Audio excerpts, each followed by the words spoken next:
that, I will turn it over to Minister McLeod to provide the announcement. Thank you very much, Stephanie, and good afternoon, everyone. I'm pleased to be joined today, as Stephanie mentioned, with my colleagues, Ministers Schmaltz, Jensen, and Kiesig. Always a pleasure to sit alongside Marlo Pritchard, President of the SPSA, and also joining us in the gallery today is the MLA for Batoche, Darlene Rowe. Assisting recovery efforts for communities impacted by this year's wildfires remains a top priority for our government. The SPSA's recovery task team has been meeting with communities that were devastated by the wildfires in order to determine priorities with the recovery effort. Those discussions have revolved around the initial phase of supporting communities through the development of their recovery plan to initiate cleanup quickly and safely removing debris. Based on those discussions and the preliminary needs assessment, the Government of Saskatchewan is committing $20 million to help the recovery process begin. This is expected to be used for debris removal and environmental testing, the creation, expansion, and maintenance of landfills in or near communities who have suffered loss due to the fire, and project management support for the impacted communities. We know that the road to recovery begins with clearing the way, quite literally and figuratively. This funding is intended for communities and individuals that sustained losses during the provincial emergency declaration period, which ran from May 29th to June 26th, or if the evacuated community was under a local state of emergency at the time of the loss. It is important to note that this funding does not replace personal or business insurance coverage. Wildfires are typically an insurable natural occurrence, and as such, we strongly encourage individuals and businesses to contact their insurance providers as soon as possible if they have not already done so. Today's announcement is about more than just dollars. It is about safely rebuilding lives and livelihoods. We are committed to walking alongside our communities every step of the way.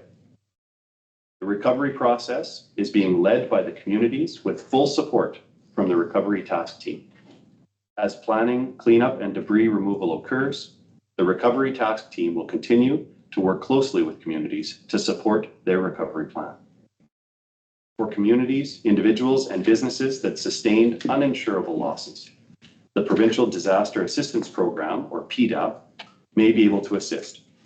This funding is intended for losses not covered under a standard fire insurance policy. We would like to thank the community leaders and the team members from the recovery task team who have put in countless hours over the past several weeks to build the recovery process together. Meeting with and working alongside communities has been essential for this initial step in the recovery process, and this coordination will continue to be essential as communities rebuild. We continue to see significant wildfire activity, and I want to thank each and every community leader, firefighter, contractor, and volunteer who are putting in tireless efforts to minimize future impacts to our communities from this devastating wildfire season. Thank you very much. With that, I'll turn it back to Stephanie. Thank you, Minister. We'll now go into questions. So we'll start in the room here. So reminder, one question, one follow-up, and please provide your name and media outlet. People can decide. Is there talks of a provincial state of emergency? You know, what's that situation looking like? Well, the state of emergency is always an ongoing assessment, and I can turn the details over to Marlo to talk about what is looked at, but it's certainly an ever-evolving situation, and you know that we're only in the midst of the wildfire season, so that can change. As Sorry. It's okay. Okay, so can you hear it okay? I'll speak loud.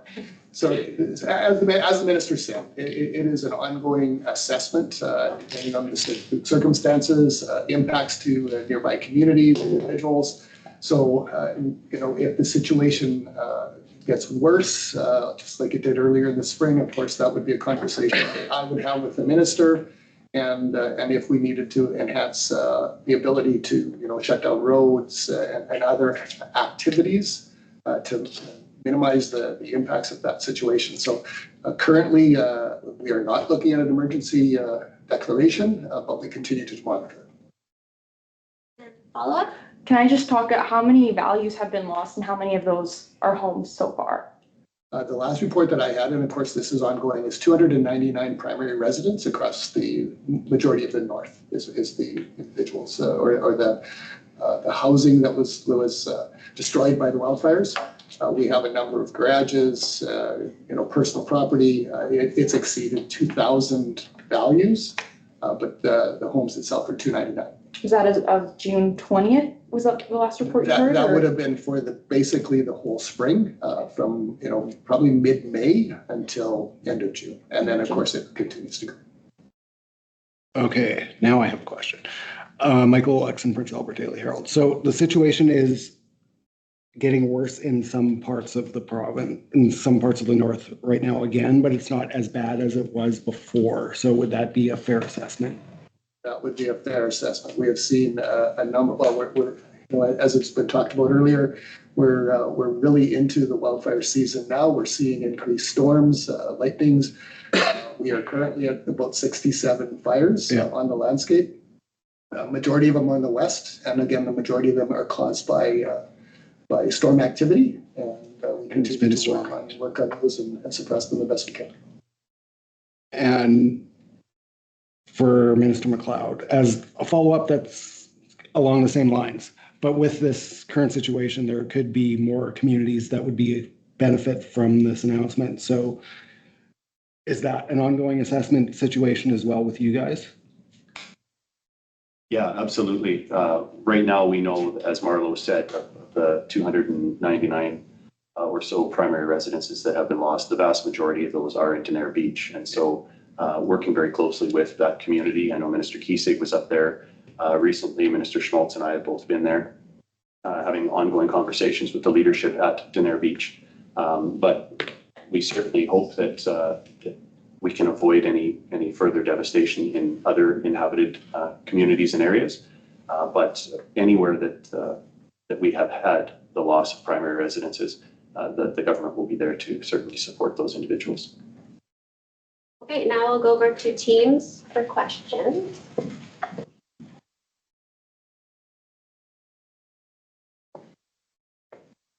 Okay, we have Maria up. Please identify your media outlet and one question and one follow-up, please. Hi, yeah, Maria with 980 CJME. So there are reports of English River First Nation and the hamlet of Patchinack being cut off because of wildfires. Can you just confirm which communities are essentially trapped right now and what's the plan?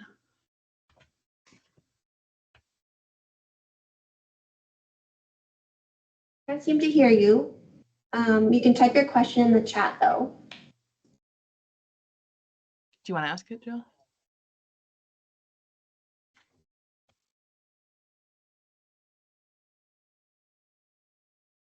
Hi. Sorry, I'm in. This is Jillian Massey from 980 CJME.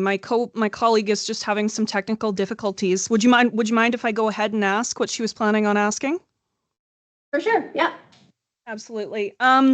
So we've heard that there's about 700 people with English River First Nation and Patchinack who are stranded at this point. Can you maybe just confirm who is stranded at this point and what's the plan?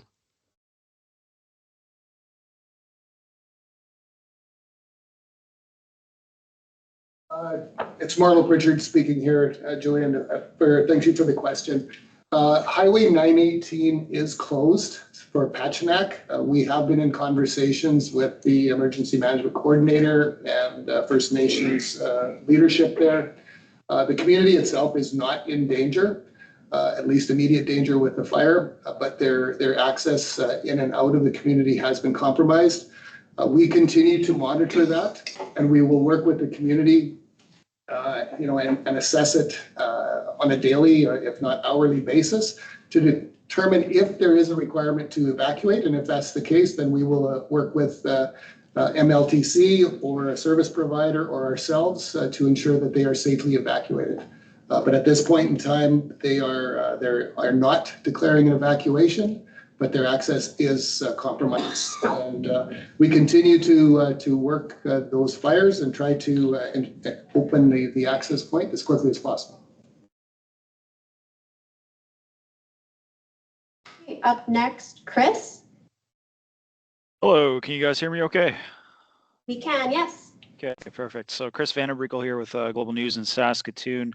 In regards to those roads being cut off in the news conferences last week when we talked about potential access issues, Marlo, you and Steve talked about how that would be one of the major concerns in terms of assessing an evacuation order.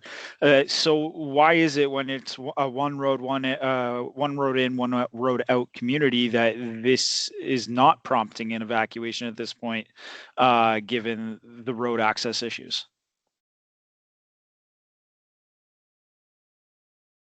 Essential traffic is being essential traffic. Okay.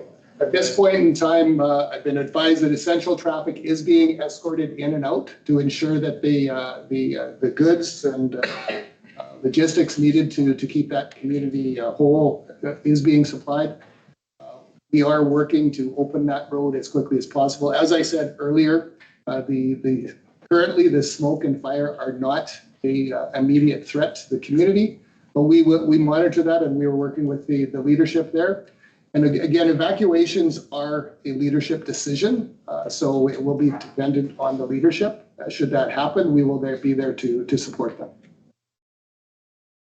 All right, and as a follow-up, it's actually a separate question for you, Minister McLeod. Late last week, you raised concerns over the removal of Rhonda Blackmore as RCMP's top post in Saskatchewan.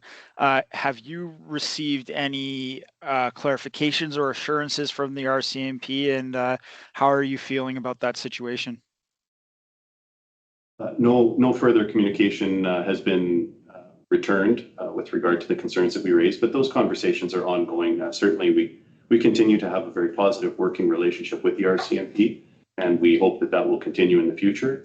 The concern that was raised was quite simply that we lost our commanding officer of F Division and have very few details around that. It's been quite some time since that removal, and we certainly had a very positive working relationship with Rhonda Blackmore, and we expect that if that's going to be the situation, which is entirely the jurisdiction of the RCMP to do, we would expect that we have some level of understanding in terms of the rationale behind the decision and timelines for when we can expect a conclusion to that process. And I don't see any more questions online. Do we have any more in the room? No. I will do. Sorry, how has the Muskeg fire grown at all? What's the size of that right now?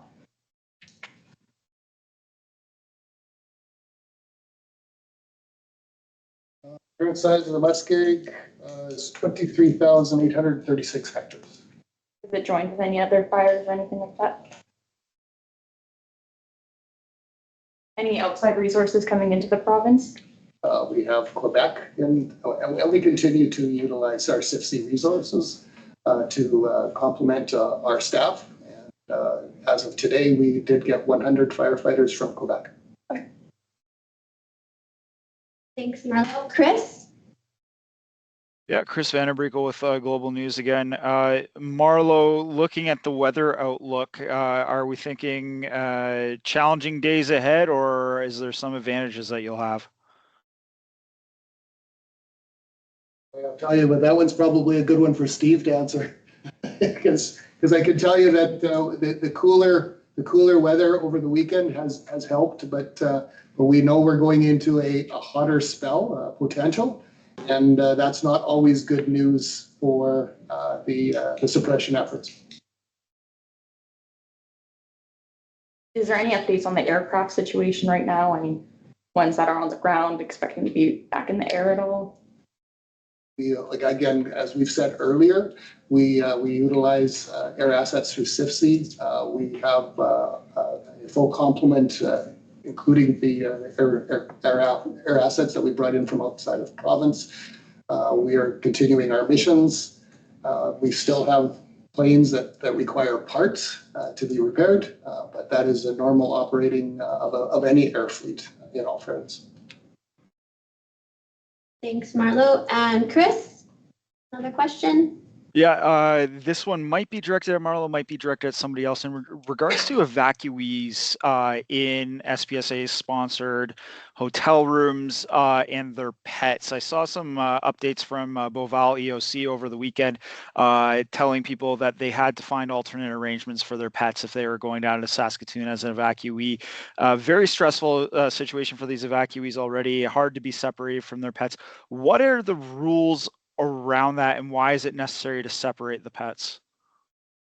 Thank you for the question. Actually, the rules around the pets are dictated by the hotels that we use. A lot of the hotels do not allow pets, so that is part of the information that we share with those communities that evacuate. That they can and we will support them to put their pets up into a shelter if they cannot find family and friends. So it really is dictated by the hotels that we are able to access. When you say you will support them, does that mean there is some financial contribution from the SPSA to support that boarding? Yes, there is. Okay, is it like 100%? Like, do you know the details of that? Like, is it fully covered or? We have in the past supported the evacuees pets and the housing of the pets if they cannot get with family and friends. Thank you. I don't see any further questions. Oh, there's an issue with the mic. You can type your question in the chat.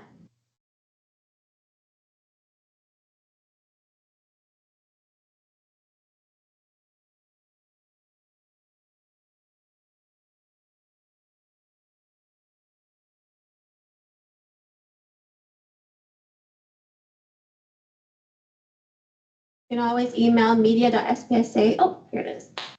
The $20 million is a part of an emergency fund allocated annually to address wildfires. Thanks for the question. The $20 million is new funding committed by the government of Saskatchewan with today's announcement. And it highlights the fact that the government is bringing an all-hands approach to the recovery phase to assist communities that have been devastated by these wildfires. And that's why I'm joined alongside today with ministers of environment, social services, government relations. We have partnerships with this process with the Ministry of Crown Investment Corporation.